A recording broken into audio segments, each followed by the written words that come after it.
জায়গাটা world fair Marina, new York সিটির কুইন্সের flushing Meadow corona park এবং সিটি ফিল্ডের পাশেই এমন একটা সুন্দর ব্যাংকোয়েট হল। আমরা গিয়েছিলাম একটা জন্মদিনের অনুষ্ঠানে, আমার বসের মেয়ের জন্মদিনের অনুষ্ঠান। ডেকোরেশন দেখে বোঝা যাচ্ছে অনেক বড় অনুষ্ঠান এবং অনেক অতিথির সমাগম ঘটেছিল সেদিন। আপনারা দেখেন খুব সুন্দর করে সাজানো হয়েছে অগ্নিশাস 6th বার্থডে উপলক্ষে। এদিন আমরা অফিসের অনেক মানুষ, কলিগরা ছাড়াও আরও অন্যান্য অনেক মানুষরা এখানে উপস্থিত হয়েছিলেন, অগ্নিশাস শুভাকাঙ্ক্ষী এবং আত্মীয় স্বজনরা এবং স্কুলের বাচ্চারা। চলুন তাহলে ভিতরের দিকে যাওয়া যাক। এটি হচ্ছে মূল ব্যাংকোয়েট হল। এটার এক সাইডে খাবার পরিবেশন করা হয়, দুপাশে বসার ব্যবস্থা এবং মাঝখানে স্টেজ। এটা হচ্ছে মূল স্টেজ। এখানেই অগ্নিশার বার্থডে সুন্দর ডেকোরেশন করা হয়েছিল। চলুন ব্যাংকোয়েট হলের পিছনটা ঘুরে আসি।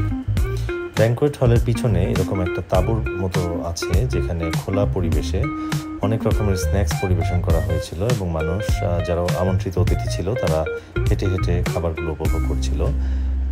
ওই অংশটার পাশেই এরকম একটা সুন্দর ফোয়ারা আছে। এই ফোয়ারাটা এই অংশটুকুকে আরও স্নিগ্ধ করে তুলেছে। অনেকেই ফোয়ারার সামনে বা পাশে বসে ছবি তোলা ব্যস্ত হয়ে পড়েছিল। ব্যাংকোয়েট হলের পাশেই ফ্লাশিং বে, যেখানে অনেকগুলো নৌকা একসাথে রাখা। একটা সুন্দর মেঘলা দিন, আমাদের খুব ভালো লাগছিল, সময়টা উপভোগ করছিলাম। আর তারপরে খাবার পরিবেশনের সময় এলো অনেক রকমের খাবার, যেগুলো বাংলাদেশি এবং ইন্ডিয়ান ফুডের মধ্যে এবং বাংলাদেশি ফুডের মধ্যে অনেক ভ্যারিয়েশন ছিল, যেগুলো সাধারণত দেখা যায় না এবং খুবই মুখরোচক ছিল। অনেক ধরনের আইটেম ছিল।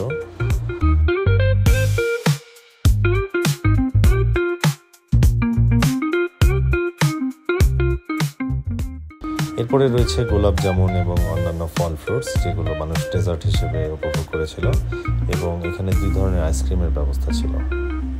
আসলে ফুল কোর্স কমপ্লিট ছিল। বাচ্চাদের জন্য কটন ক্যান্ডির ব্যবস্থাও।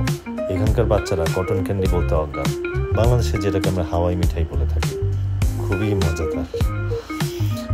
এরপরে অগ্নিশা তার জন্মদিনের সুন্দর একটা ড্রেস পরে তার বাবা এবং মার সাথে হলে প্রবেশ করলো এবং তারা আস্তে আস্তে ড্যান্স করতে করতে আসছিল। খুব একটা অ্যাডোরেবল মোমেন্ট।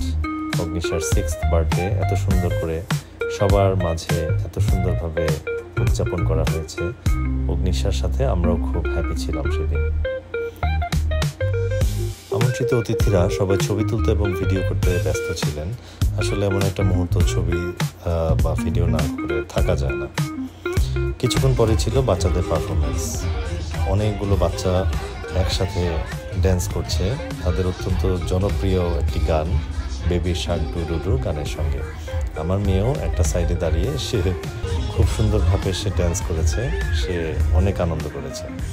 বাচ্চাদের আনন্দ দেখলে বাবা মাদেরও মন ভরে যায়। সত্যি অতুলনীয় পারফরমেন্স। যদিও প্রোগ্রামটা ছিল বসের মেয়ের জন্মদিন, তারপরেও সেটা অফিসের প্রোগ্রাম বলে মনে হয় নাই। মনে হয়েছে খুব একটা কাছের কারো একটা অনুষ্ঠান এবং সেখানে আমরা সবাই, সব কলিগেরা, আমাদের ফ্রেন্ডস অ্যান্ড ফ্যামিলির মতোই আমরা সময় অতিবাহিত করেছি। সবাই ফ্যামিলি নিয়ে গিয়েছিলাম। সত্যি চমৎকার একটি দিন কেটেছিল। সবাইকে অশেষ ধন্যবাদ।